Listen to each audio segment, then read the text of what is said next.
Hello my friends, I'm about to show you my best ever combination. You can write in the comments whether you liked it or not. Theoretically, we could just jump to that position, but this game has so much more to offer. You're now going to learn about opening theory, you learn a nice tactical motive, but also you learn about middle game concepts and thinking routines. All of this you might be able to apply in your own games. This game was played a long time ago.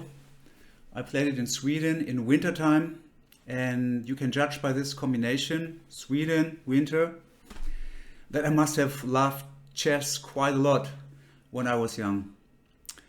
Well, I still love chess today, but admittedly the flames were rising higher in younger years.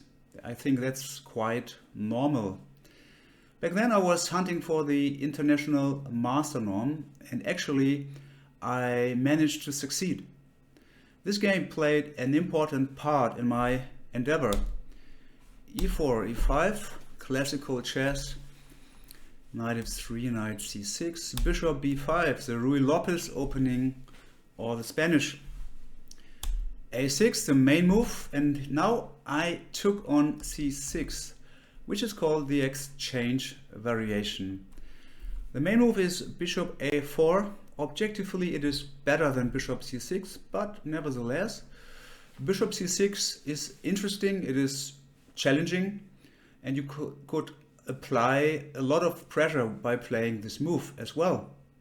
This move has some practical benefits to it. Imagine you play a secondary opening like the Scottish opening, d4, or the Italian, and now you plan to migrate to the Ruy Lopez. You want to learn the real one, the real thing, right? Because with the Spanish, the Ruy Lopez, bishop b5, you can apply the maximum pressure on your opponent. But learning the Spanish is no easy thing to do because there's a huge body of theory. What you could do now is just learn all the side variations black has available. I indicated it already. Bishop c5, the caudal variation, knight d4, the bird variation, knight f6, the Berlin variation, very famous, very good. Then there's also g6 and even knight ge7 followed by g6, and finally the Steinitz variation d6. And well, I forgot a very important one. Let's make it red here. The Schliemann gambit or Jenisch gambit. This one you have to learn anyways, because it can lead to very sharp play. So, and then of course there's also the main move a6. That's quite a lot to learn, right? And bishop a4 now leads to the main lines, and there is a lot of stuff you have to absorb. So to make it easier for you to do the transition from, let's say, the Italian or the Scottish opening to the Spanish, you can say, well, I start out playing a sideline. I start out playing the exchange variation, learn also all the sidelines black can do instead of a6, and then I'm in the Spanish. I did it. I did the jump, right? And then after you have consolidated all that knowledge, maybe after a year or two, you can then say, okay, the exchange variation served me well, but I now want to play the main lines, bishop a4, and then you move on. Or you say, well, I like the exchange variation so much, I stay with it. So that's why this move bishop c6 is quite interesting, you know, for the transition. Now, normally you should take into the center, towards the center with a pawn, right? But here d takes c6 is the better move, much better actually. B takes c6 is a mistake. After d4 and not knight e5 actually. Knight e5 would be bad because black can equalize. Queen g5, knight f3 takes. This position is very unclear. White has not really a lot here, maybe a tiny advantage. Also black can play queen e7, also not bad. Should also lead to near equality. But much better than knight e5 is d4. Now black is forced to take. Queen takes d4. That's quite a nice position right in the center. And if black wants to challenge the queen, he has to play queen f6. And now queen a4 is the best move. Albeit it was only played in 3 games, but the engine favors queen a4 with a clear advantage for white. So d takes c6 is the right move. Taking away from the center is not really good for the pawn structure itself, but you see the bishop is now ready to go, has an open diagonal, and piece activity is the most important value in chess, I would say. So this is all about piece activity here. White now castles. Let me say he cannot take the pawn, if you have wondered. This is a severe mistake because black can regain the pawn easily. Let's say knight f3, and now after queen e4, queen e2 takes, black is better here. Because now we have an open position and black has the 2 bishops and white has no compensation for that. So castling is much better. Now taking e5 is a threat because, well, I just pointed out, I make a 0 move, right? One of my famous 0 moves. Now white could take, and of course now queen e4 loses to rook e1. Okay. So black has to do something about his e5 pawn after castling. There are many moves now. The main move is f6, but also bishop g4 is a good move. And the position is quite exciting after h3. And now you don't want to give up your bishop pair. You have to hold on to your bishop by h5. And now white cannot take on g4 because this would open the h file. Too dangerous. Another good move is bishop d6. I played this one myself with black. And then there's also queen f6, also not bad. So in this game, my opponent played queen to d6, a decent move. It should equalize eventually. Now, if white plays d4, that would be a mistake. I didn't play this. d4 is a move. Let me just jump back to the move f6. This is a move you would play against f6. d4 takes. And here you have the very important substructure, sub-pawn structure, where you have like a 4 versus a 3 pawn majority on the king side. Of course, on the queen side, black also has a 4 versus 3 majority, but he has double pawns, and in a pawn ending, he would already be lost. This is one of the ideas to play the exchange variation. Exchange of a lot of pieces, queens, bishops, and so on, and then achieve an end game where you have a clear advantage or even a winning position. So the mere pawn ending, kings and pawns only, would already be won for white because white can create a passed pawn. Let me just show you. White can finally create this passed pawn, f4, e5, and black cannot on the queen side. So this would be good after f6, but after queen d6, d4 would be a mistake.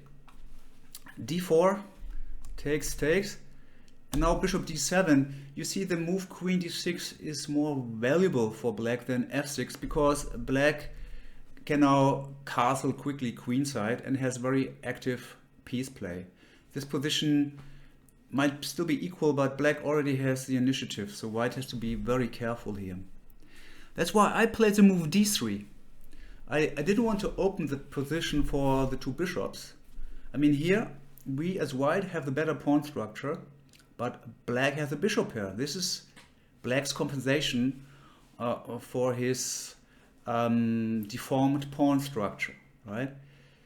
So the move d3 is not without logic, but it is also not the best move here. It also leads to equality if black plays the right moves afterwards, which he didn't. But okay, let's have this for later. I now show you, because some of you might be keen on knowing the opening theory here. They might want to play this with white. So what would I now, with my today's knowledge, play against queen d6? I would play knight a3. Knight on the rim is grim, yeah, we know all that, but here there is a direct threat on the board. Knight c4, attacking not only the queen, but also the pawn, a double attack. So this move is exploiting the exposed queen on d6, putting the finger in the wound, right? Now, if black would play b5, this weakens the queen side quite a lot, also doesn't contribute to the development. White would get a clear advantage. c3 intending d4. Okay, black wants to, not to prevent it, but if white now played d4, black could get rid of his doubled pawns. Knight c2, bishop b7, attacking the e4 pawn. We defend the pawn. Knight e7, a4, opening up the queen side. Because black's pawns here on b5 and c5, they are a bit exposed, and the idea is to take on b5, then on a8, and then maybe queen e2 attacking the b5 pawn. So black should close the position, but after cb4, d4, white is clearly better.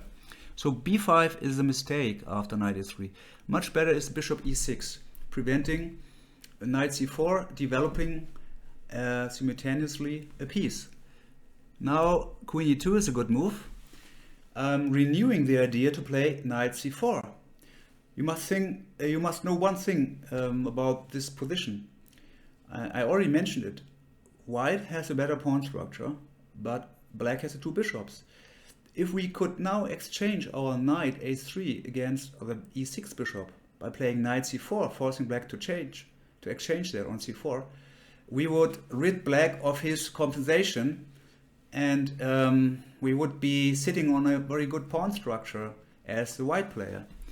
So now black has to actually defend this pawn. He could also play c5, but that's not so good, because then we would just succeed in our undertaking. Now this is plus equal. f6 is better in order to protect the e5 pawn. d4 takes, rook d1, this is what's best for white. And now if black plays c5, defending the pawn d4, we could break the structure open, having a clear advantage. So black is forced to play bishop g4 actually. And now the best line for white is bishop e3, finishing the development. We want to regain the pawn, of course, on d4. Black cannot hold on to it with c5 because we will win it back by playing c3. The pawn is pinned. So knight e7 is what black must play. And now the best white move is knight c4. The queen cannot go to e6 because we can actually take the pawn now, even though the knight was pinned. But we are taking black's queen. And if black now takes our queen, we take his queen. If he takes the rook, we will win the rook on e8 and have a won position. So queen d7 is what has to be played, not queen e6.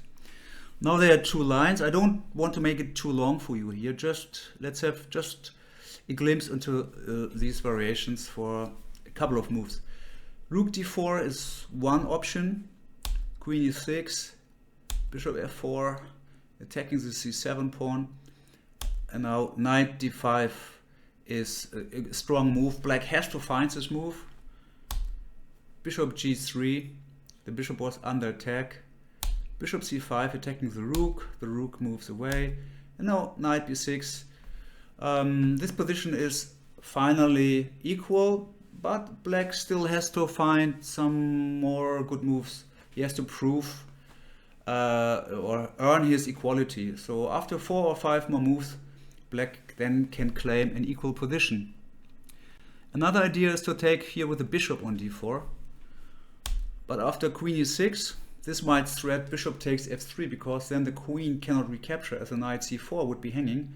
But now we defend this knight, and now black again has to find the move knight f5. If black plays knight g6, we can get hold of black's bishop pair. h3 takes plus equal, because black has no compensation for his inferior pawn structure. But after knight f5, black finally will manage to equalize. This is move 13. So by move 19 or 20, black will be able to claim equality if he does everything right. So the entire line, knight a3, is able to put black under some pressure, and black has to prove that he made his homework. I played the move d3. I give it a question mark, even though it looks like a normal move, but it is too lame. Black can equalize now with the right play. He played an active move, bishop g4, very attractive to play like this, intending to castle queenside, yeah? King c8, queenside castling, right? That's the idea. Very dynamic play, but it's a mistake. What should black have done here is knight e7. The knight wants to go to g6. f6 would be a bad place for the knight here, because you see the pawn e5 would be weak. Black has to stabilize the pawn e5, as white might play knight d2 to c4, double attacking queen and pawn. So with a knight on f6, you have some problems to defend that pawn. So you want to be able to play f6 if necessary, or even more elegantly knight e7, knight g6, developing the knight, and then the pawn is safe. So black should now have played knight e7. And well, what could I have done now? For instance, knight bd2, threatening knight c4, knight g6, here you go, knight c4, queen e6, and then b3, intending to play bishop b2. But this position is not better for white, because black has the two bishops, and that is enough compensation for the doubled pawns. Okay, instead of knight e7, he played bishop g4. Looks active, but it's a mistake. Now I'm slightly better, I would say. Yeah, well, slightly, something between equal and slightly better, but that requires good play by black's side, which he didn't. So bishop e3. So before I develop my knight to d2, knight bd2, I first wanted to play the bishop out, right? Now he made a real mistake. He castled queenside. This looks extremely active because the rook can be put to good use in the d file. And now you also managed to evacuate your king away from the center, right? Looks good, but is bad. So what should black have done? Again, the right move is knight e7, knight bd2, knight g6, h3, bishop d7. In this position there's a strong move for white. So white still has some ambitions here to play for an advantage. The strong move is b4. The pawn is not really hanging, because if the queen takes, it would allow white to penetrate black's position. Rook b1, queen e7, there's no better square, and now rook takes b7. Then, yeah, the rook is very active there on b7, attacking the c7 pawn. Black now would have to play queen d8, but you see, black's pawn structure lays in ruins. So we have a lot of isolated pawns here. That's definitely not good for black. So the pawn on b4 is untouchable. Quite obviously, you don't have to prepare a move like b4, which you can play outright. So b4 is a strong move. We don't have to waste a tempo on, let's say, rook b1. Bishop e7, a4. In order to expand further on the queen side, let's say queen e6. Now bishop takes b4 is a threat, so we defend the pawn now that it is necessary. Castles a5, and this position is a bit better for white, not very much, but white managed to influence the queen side, so it's about the squares b6 and c5. Maybe a knight will end up on c5, something like that, I could imagine. So black has still some nuts to crack here in this position. White at least has the initiative, maybe he's slightly better. That would have been the lesser evil for black, though. In the game he castled queenside. Looking active, but it is bad. So this position now is very important for your general positional understanding. Even though you might never have this position here on the board, or never play either with white or black the Ruy Lopez exchange variation, what you can now derive from this position are generic concepts which you can apply to any other position as well. What we have here on the board is a position with opposite side castling. So this is important for every opposite side castling position as well. Now, when it comes to castling to different sides of the board, it's all about king safety. King safety is now the dominant factor of this position. You might know there are 4 different areas of value: material, piece activity, pawn structure, and king safety. These 4 areas branch out farther.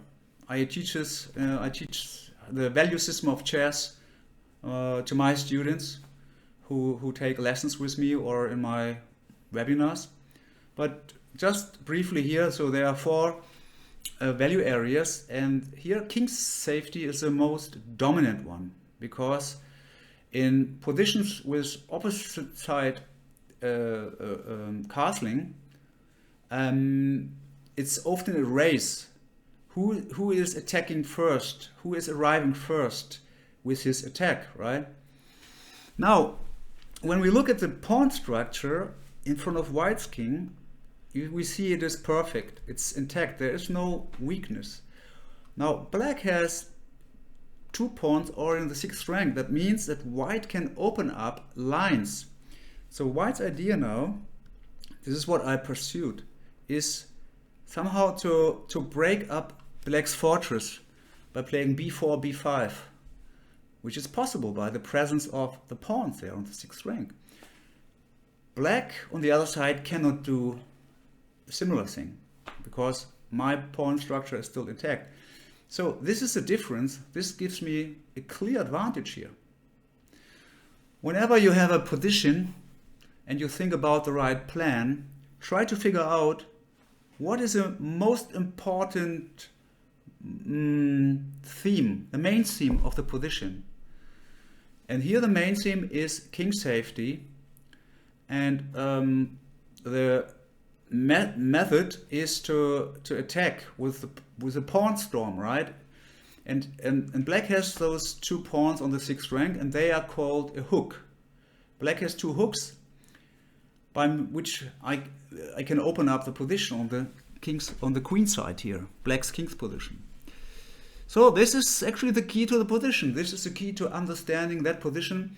And if you detected the main theme, you can then deploy the right plan, right? The plan depends on the foundations. Once you figured out what the foundations of a positions are, planning is relatively easy. Now, I played knight bd2. Of course, the knight belongs to d2, not to c3, because I want to stabilize this knight here on f3.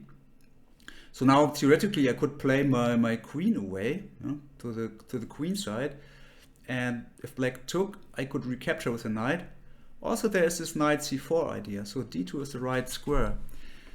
Knight c4 is a threat, so black has to defend the pawn e5. And now I play another good move, rook b1. Rook b1 deserves an exclamation mark. Some people might think, well, playing b4 might be prepared by a3. That would be like a typical move. But here it is a mistake, because think about it. Where do you want to go to? You want to play b4, that's right, but also a4 later, as your goal is to break open the structure by b4, b5. So you don't want to lose the tempo, first playing a3 and then a4. You want to play a4 in one move. So rook b1 is much better as a preparation to b4. Actually, this is not anything new, right? This is a standard motive in this particular pawn structure. If you want to master openings and middle games, you have to be acquainted with the typical devices, and this is a nice tool, rook b1. Now black played knight e7. That is what he played. Let's have a look at c5 as well. c5 preventing b4. Maybe the idea now is knight e7, knight c6. Here the knight would stand quite active and can farther jump to d4. Looks good, but now white can play a3 followed by b4, breaking up the structure, opening lines against black's king. Clear advantage to white. There's also another move, bishop e6, attacking this pawn here, but we can just ignore that. b4 here is the best move. Before I present b4, let's have a look at a4. I told you the idea would be b4, b5, but now a4 is a mistake because after c5 I cannot play b4 anymore because the pawn is already on a4. I cannot play this move a3 intending b4. This is an equal positional. So you have to be very precise here, of course. Chess is not supposed to be easy. a3 is a possibility, but it loses time. So this is only plus equal. The best move here is b4, giving up that pawn, rook b2, and now queen a1. We want to open up the queen side, so maybe the a file will be open later. Queen a1 is geared towards this idea. Knight h6, bishop c5, rook fb1. So black should not take on c5, then there would be pressure on the b7 pawn, which would be quite awkward for black. Queen e8, d4, takes, bishop d6, c4, followed by b5 with a strong attack. White is clearly better here. Let's go back to the game. After my move rook b1, black played knight e7. I played b4, knight g6, and now I wanted to get rid of the bishop on g4. So I played h3. Of course, if black now takes on f3, he would lose his bishop pair. So bishop e6 is the normal move. But now the knight f3 is not pinned anymore, and I might later play the move d3, d4, which I did in the game actually, without the knight being pinned. Now I play a4 in order to play b5 later on. And now black did the right thing. He played queen d7, preventing me from playing b5 outright. Of course, also giving me more scope to his bishop f8. The bishop could now go to d6. The queen was blocking this square. Now the square is vacant for the bishop. So until here, I really played a good game. And now I made a mistake, and maybe that was the only mistake, but yeah, this game is slightly tainted by my next move. I made a mistake. Maybe in the opening I also did some inaccurate, yeah, I have to admit, but I did so before. I said d3 instead of knight a3 was a mistake, that is true. But then d4, which I played now, was my only mistake after that, right? So what should I have done is b5. b5 is the best move.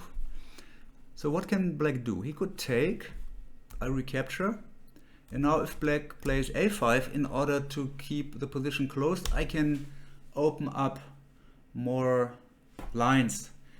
If black plays c6 now, in order to keep the b file closed, I will get at the pawn a5 somehow, you know, and then if the rook appears here on a8, that would be very bad for black, apparently.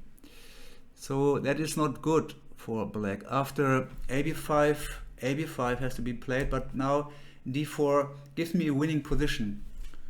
The idea is d5, but also queen to e2 in order to play rook takes b5. And if black should happen to take on d4, takes, then I recapture with a knight, and the knight is now very active and can then later maybe take the pawn on b5. This position is already lost for black according to the engine. What else can black do? After b5 he could play a5 in order to keep the a file closed. I play b6. Now I want to play on the dark squares and on the b file, and black can now close this b file for the time being. Knight b3. Now the best move is knight f4. Takes. At least the dangerous e3 bishop has vanished now. But after b takes c7, queen c7, c3 exclamation mark, in order to get rid of this bishop in the b file, let's say bishop c3, there are also other moves, but we don't have to go into too much detail here. Knight c5, attacking the bishop goes to a2, and now rook b7, queen d6, attacking the knight cannot move because the rook b7 would be en prise, so queen c2 is the best thing to do now. Queen takes c5, rook takes g7, and this position is won for white. The a2 bishop is under attack, and also rook c1 can be played. So we have this idea, of course, but also this one, regaining the piece and then some.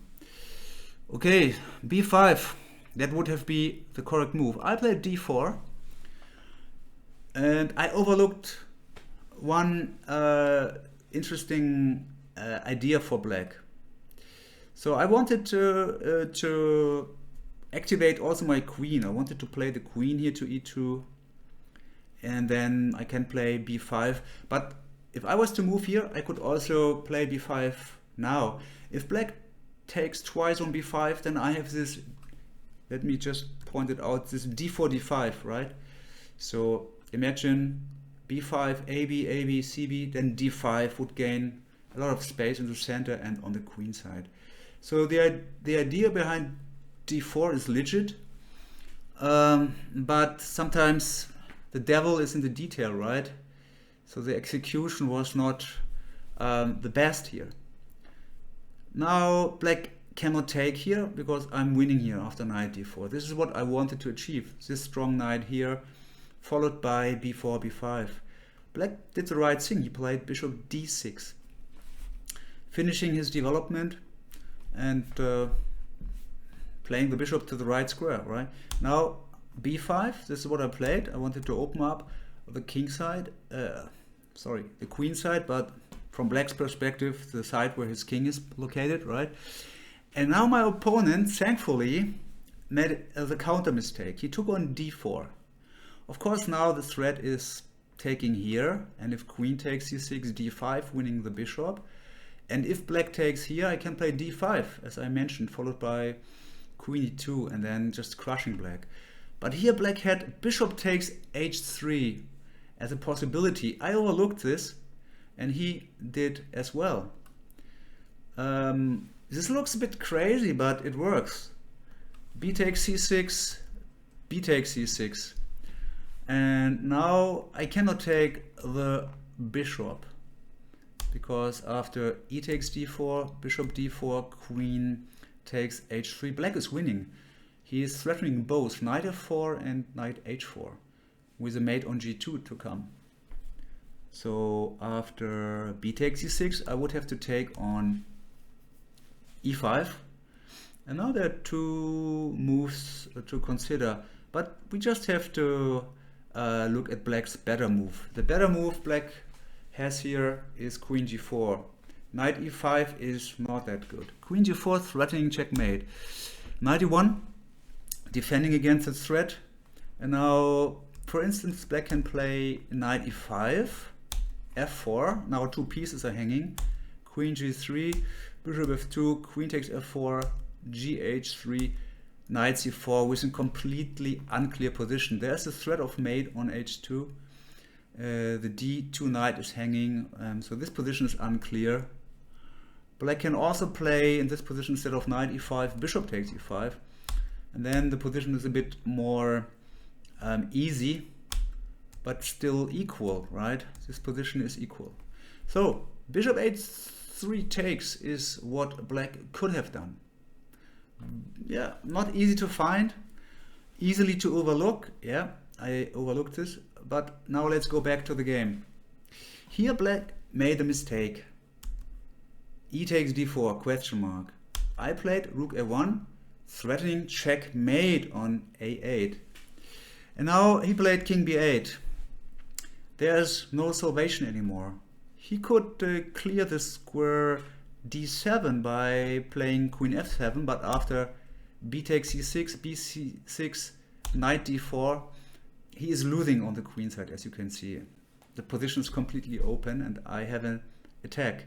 Also b6 is bad after bc6, queen c6, knight d4, queen e8, queen e2. Now the queen can go to a6 with the check. This is a winning attack, as you can easily see. So he played king b8 in order to prevent this checkmate on a8. Now I took on d4 with my knight, of course threatening to rip open his position by b takes c6. So he had to take the pawn. If he plays c5, I have the answer c3. That's the best move. Intending queen a4 and then queen a8 checkmate. This is an easy win for me. So he took the pawn on b5. And now this is the position. This is the time for my great combination. So now press on, stop, pause the video if you want to think for yourself what I might possibly have done here. How did I win this? As you can see, the A file is a very important part of that puzzle here, right? I would love to give a checkmate on the A file, but how to bring it about? Okay, now I will show it to you. My move was rook to a8. Check. Giving the rook away for nothing? Well, I had an intention, of course. So the king has to take, and now we see the idea behind that move. Queen a1 check. So I cleared the square a1 for my queen. That was enough to give a whole rook for it. King b8, and now have another look. What would you play here with white?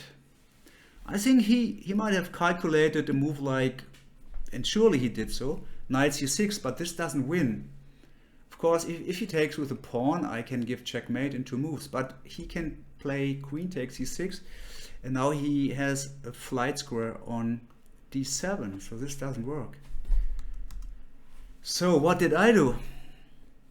I played queen a7 check. So after giving a whole rook, I followed up sacrificing my queen. And yeah, he cannot decline that sacrifice because of checkmate. King c8. That's easy. That's the easy part of this combination. Well, he took. Okay, now I must have something very concrete, right? And this is a double check. A double check is always something very nice. Sometimes a double check is checkmate directly. Here it just limits his options. Of course, he cannot take the knight. Also, he cannot play a move like b6. It's a double check after all, so he has to move the king away to either a6 or a8. It doesn't matter where. Let's say king a8, and now I give the check on the a file. The last remaining heavy piece is doing the job, and my knight is depriving black's king of his escape square b8. He can now sacrifice two bishops to prolong it. Well, he actually resigned after queen a7. He didn't take my queen, he just resigned because he saw this line. So this was my best ever combination. It was played 1986, and afterwards I didn't deliver anything better. That's sad for one thing, but also this is quite a high benchmark to beat, I guess. I hope you liked it. See you next week in the next video then. Bye bye.